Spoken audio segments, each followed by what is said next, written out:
Good morning. Thank you so much for tuning in today for episode number 27 of Quarantine Kitchen. So you may have noticed that we have sort of transitioned our topics into promoting foods that are in our inventory. And that's really fun for us because we get introduced to something new that we have available, and we get to share some ideas that you as partners can share with the people that you're serving as you distribute these foods. And then also as our friends in the community who may be receiving these foods have some new ideas. So today's product is a first for me, but it is a food service product that we have, and it is served in these beautiful household friendly sizes. So as you saw from the topic, I'm talking about these flame roasted apples. So all that means is that they are apple pieces that have been charred just a little bit, so it brings out the sweet flavor of the apples, and then they're frozen. So they are seasoned with a little bit of sugar, cinnamon, and there's a little bit of cocoa powder in there, which you can't really taste, but that is just part of the flavors that they added. This bag is 2.5 pounds, and one bag has about 5 cups of these apples. So this product is the definition of convenient. It is already seasoned and flavored, and it's already cooked. It just needs to be reheated and added to anything where you like apples. So I'm going to share a couple of ideas with you on how you can serve this or make this available to your kids who may be home from school for the summer, and they may be making meals for themselves or pulling out a snack before you get home from work. So these are really convenient for and kid friendly. So let's get started. I've got 3 ideas that I want to share. First of all, we're going to talk about a grilled cheese that has apples on it. It's fantastic. I'm going to talk about how you can just reheat these apples and use them on top of things that fit into snacks and breakfast, like oatmeal or yogurt or ice cream if you want a treat. And then the last thing I'm going to show you is a small child-friendly meal idea using these apples. So the apples are actually almost exactly the same as the fried apple side dish that you can find at Cracker Barrel. To me, they taste the same, except they're not fried and they don't really have any added fat like that dish has. So this is a great opportunity to serve as a side dish and be reminiscent of something you might be very familiar with. Also, all you have to do is put it in the microwave before you serve it, and there you go. Okay, my oven is beeping, so I will be right back in 1 second.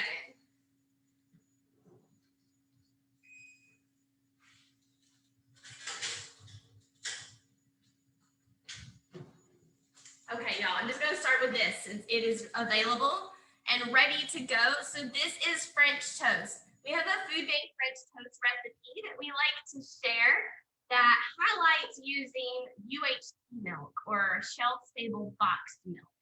So that's not required, but this French toast is the perfect base for your apples.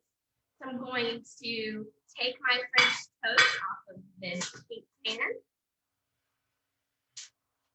and I'm going to top it with some of our apples. So we all have our own ways of making French toast. And the way that I like to make French toast starts by using old bread. That's a rule of thumb for making French toast, is using old stale bread. Now, if your bread is not old and stale, you can make your bread be more absorbent to the milk and egg mixture by putting it in the oven at 275 degrees for about 10 minutes. That's going to basically make toast, but when your bread is old and stale and dry like that, it's going to absorb all of the flavor and the liquid in your custard. Or if you grew up like me, it was milk and eggs mixed together, nothing else, and it was perfection. Let me turn my timer on. Okay, so this is my beautiful French toast. I like to cook it in the pan and then put it back in the oven at 400 degrees for about 5 minutes.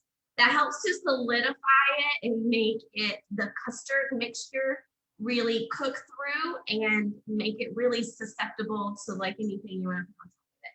It's also a great way to keep all of the slices hot until you're done. Yes, exactly. So you can cook them all up on your stovetop, arrange them on your cookie sheet, your baking sheet, and put them in the oven and keep them warm while you're cooking the rest of them. So this is my lovely pot of these apples. So the star of the show today. So the package gives you the instructions for reheating them on the stovetop, in the oven, or in the microwave. So you have options here, and you can use whatever is easiest for you for that particular meal, or for easiest for your kid maybe, who may be making something for themselves, or you're in a hurry, just want to use the microwave. Instructions are on the package. Okay, here's our French toast with the apples on top, and I think that looks absolutely amazing. I'm really hungry today. It smells absolutely amazing too. It does. It really does. So that is a serving option for your apples, to put them on top of French toast, pancakes, waffles. See, these things can also be from the frozen aisle. So quick, easy reheat of a waffle or a pancake, and these can be heated in the microwave, and your kid can have a nice breakfast or a snack. This is snack worthy, I think. It's healthy, but it's also a little bit sweet. I would also say that I use whole grain bread here. So that's going to give you a boost of fiber, along with the fiber from the apples and all of the beautiful things that apples provide. Okay, next. Next thing I'm going to show you is a couple more just very simple serving options, and we're going to make toppings once more with our apples. So this is a bowl of oatmeal, and this is just some plain vanilla yogurt, and you can serve your apples on top of these things as well. So a scoop of apples on top of your oatmeal. Like, honestly, my favorite flavor of oatmeal is cinnamon apple, I think I always gravitate towards that. So simple breakfast or snack with yogurt and reheated apples. I would even say that you could eat your apples cold on top of the yogurt. I think that would be really refreshing during the summer. And then for oatmeal, same thing. I put a little sprinkle of cinnamon on top of the oatmeal before I added the apples, just to make it pretty, make it more inviting. So talking about apples being cold, I love that this product can be stored in the refrigerator completely thawed for up to 3 days. So that's really good for busy parents, because they can be ready and available in the fridge to add as a side dish, or to put on top of your waffles or pancakes, French toast, etc. So 3 days in the refrigerator, completely thawed. I would suggest that you can separate this big bag into smaller packages and put them in the freezer in smaller packages. That way you can pull what you need, or you can have them all thawed at the same time. But 3 days in the fridge. Okay. So next is, I'm really excited about this grilled cheese. I'm curious to know if anyone has ever put fresh apple slices on their grilled cheese. And let us ask and see what our friends say. We're also going to ask you in just a second about how you cut your grilled cheese, so keep that in mind. Okay, so we've got whole grain bread, and we've got some sharp cheddar. So sharp cheddar goes really good with the sweet flavor of our apples. It does not have to be sharp cheddar, and it does not have to be slices off of a block like I used today. You can use whatever cheese you have on hand. If it's already grated, that melts really fast. If it is individual singles, individually packaged, we know that those melt the fastest. So just, it's whatever you have available, it will work. So I'm really excited to show this. I mean, this is your basic grilled cheese method. Everyone makes them differently, And Joy and I actually had an interesting conversation about the fat that you use for making grilled cheese. So I grew up in the South in Georgia. And I grew up with eating Miracle Whip on the inside of the sandwich with the cheese, and then we would cook it in butter on the stovetop. I recently was reading about grilled cheese, and some people in the South will use mayonnaise on the inside, but also on the outside of the sandwich. So using mayonnaise as your cooking fat instead of butter. So if you're a fan of Cooks Illustrated, they say that this works really well. And I tried it yesterday, and it does work really well. But that is a treat and something that we should only do occasionally if we want to use mayo on the outside of the cheese. If we want to be a little bit more focused on the types of fat that we're using, we're going to benefit our heart health, and at the same time, it's going to be delicious. You really don't taste the fat that you're using to cook your grilled cheese. My pan's not hot yet. It's just taking a little bit. Okay, there we go. I'm going to use olive oil for my grilled cheese today because we're not going to taste it. You can use whatever fat you have available to you. If you're going to use a mayo on the outside of your sandwich, just use a little bit. It doesn't take a lot for it to touch the pan on the whole side and get browned. Same thing goes for butter. You don't need a ton of it to make the final product, be brown and delicious. I've even used cooking spray before. Yes. Really hungry. Yeah, that's true. I've been a big fan of cooking spray recently. Everything that I'm cooking, if I'm like cooking some vegetables, I just spray some cooking spray on it instead of like tossing them in the oil. Okay, so I'm going to just add a couple slices of cheese here.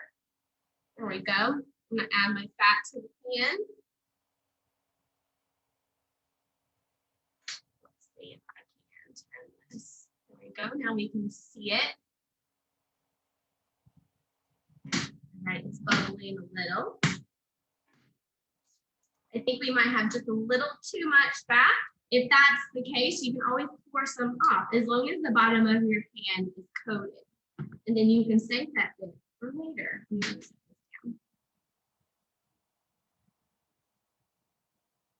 There. So there's a little bit, and you can see the shininess of the oil in the pan. And that can also help you with knowing if it's hot enough or not.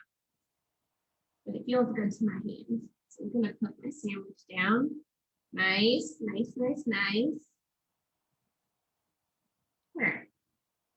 So sometimes, depending on the type of cheese you're using, the cheese doesn't melt as fast as you want it to, or as fast as the bread browns.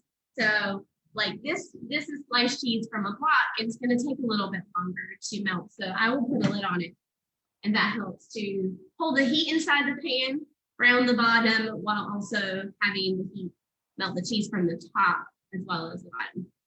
I'm just gonna let that go for a couple minutes. We're on a medium-ish heat, so it shouldn't burn, but just keep your eye on it when you do this. There's not a specific time that you're looking for. Just check it. Okay. So last thing I wanted to share with you is how this flame roasted apple is a good option for feeding little kids. So I'm talking about toddlers from like age 1 to 3. So they're a good option because they are soft. Look at my little thing here, isn't that cute? They're soft. There isn't a ton of added sugar, and they're good for finger foods.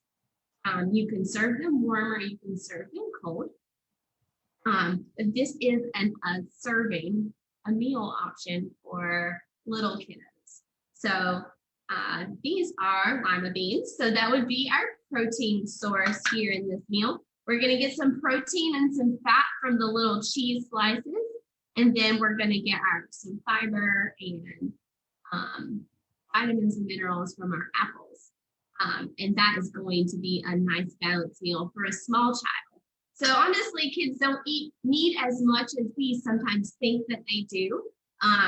So keeping that in mind, you can start with small portions and see if they take to the lima beans or if they take to the apples, and you can give them just a little bit more, but not too much.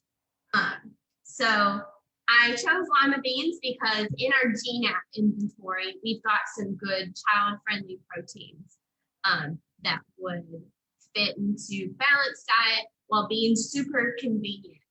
So we've also got lima beans, we've got black-eyed peas, we've got chicken and dumplings, we've got, what else did I say?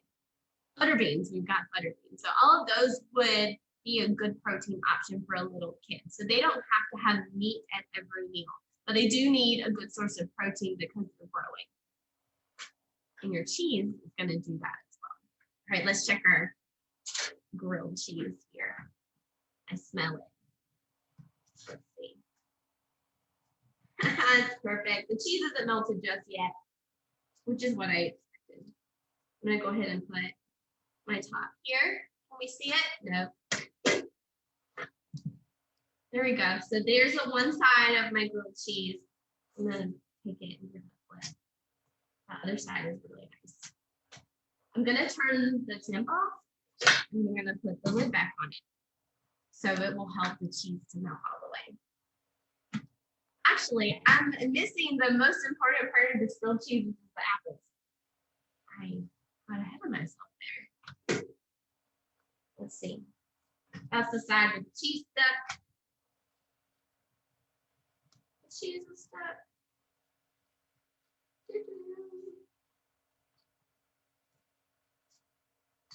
Aha. Now we're going to add some apples. So you don't need a lot of apples to go on this grilled cheese. I like it in like a flat layer and to make it even. So they're not squishing out the side or just being too much apple to cheese ratio. I'm going to take this one back. There. So that's less than half of a cup of apples.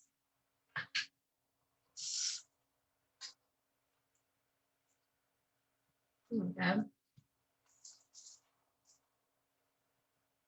Grilled cheese with apples. Okay.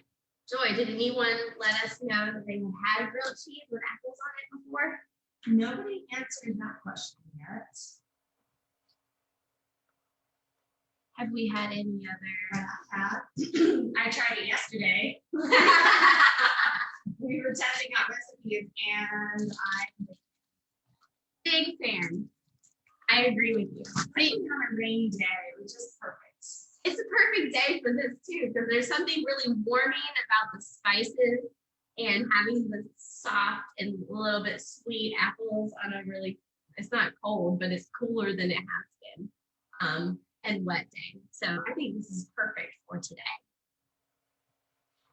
Okay.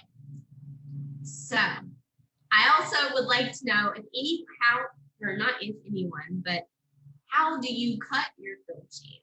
This is very important, and many people are very attached to the way that they cut their grilled cheese.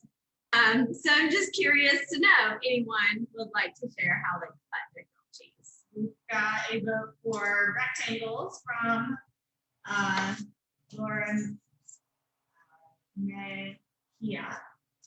And I definitely cut mine. Well, I do it both ways. Depends if I'm dipping. If I'm dipping, I do triangles. And if I'm just eating it, I'll cut it. That's a good point. Your final product is based on how you're going to eat it, right? So rectangles, I think that just means in half down the middle, right? That's what I think, straight down the middle. That is generally how I cut it. But to look really pretty and for dipping, diagonal, right? That works really well. But I remember when I was a kid, it was always diagonal twice. So I had little triangles, little mini triangles instead of little mini squares of sandwich. So yeah. Also, when you cut it in diagonally, you can see more of the gooey cheese on the inside. All right, we're gonna give this a cut. We're gonna go diagonal with it. All right. Beautiful. Beautiful. And it still smells so good. Okay, friends. Those are all my examples of using these flame roasted apples. I feel like a product rep. I feel like a product rep at the food service supplier. They're just really convenient, especially for our neighbors who are really busy and they don't have time to think about where a healthy side dish might come from or how to boost your waffles in the morning. Like you've got some options, and this is just the easiest thing to use. It has just a small amount of added sugar, and that doesn't complicate anything because apples are sweet. The majority of the sugar in the product is from the apples, so just keep that in mind. Okay. Can you tell them about the recipes on the website for people who are food service? Yes, thank you, Joy. Okay, so I keep talking about how this is great for individual household size, but for our partners who serve hot meals to the community, the website, so Simplot is the food service that these apples come from. There is a link on their site that provides recipes that use specifically these apples. So there is a lot of opportunity there to come up with a meal idea for serving your people in the community. So there's a link to that site on our key takeaways for this recipe. You can find that and all of the other food bank recipes that these apples can be used with in our Google Drive folder, and it is linked in the caption. So the bit.ly/ACFB Nutrition Resources, you're going to find all of our past cooking videos and all of the resources that go along with the topic. So of our food bank recipes, we have a cinnamon rice pudding that is a great foundation for these apples. Our French toast recipe is there. We've got a gingery cabbage and apple stir fry that would really work well with these apples. That recipe is for fresh apples, but you can check the notes. You're just going to add the apples in the next step after you saute your cabbage. And that's a good side dish that will make these a little bit more savory. Let's see what else is in there. There's a Dutch apple yogurt dessert. That's right. So the original recipe has sliced fresh apples and applesauce mixed into the yogurt. But you could just mix these in with the yogurt and it is basically the same thing. Also, another cool idea is making parfaits. So yogurt layer, apple layer, granola or Cheerios, and then another yogurt and apple layer. And that's just fun to look at. But it includes a couple more food groups with your whole grain cereal and your protein and all the other benefits from yogurt. So please go over to that bit.ly link in the caption and find the resources that are connected to these apples and this episode. Do we have any questions or comments? Just that it looks delicious. Oh, it does look delicious. Okay. I wish you all were here to taste it. But also, I hope you will get the chance to maybe receive some of these apples from one of our partners, or if you're a partner, you get the opportunity to share some of these tips with your community members. So thank you for tuning in today. We will see you again in 2 weeks with another inventory item and new ideas to use it. So thanks for joining us.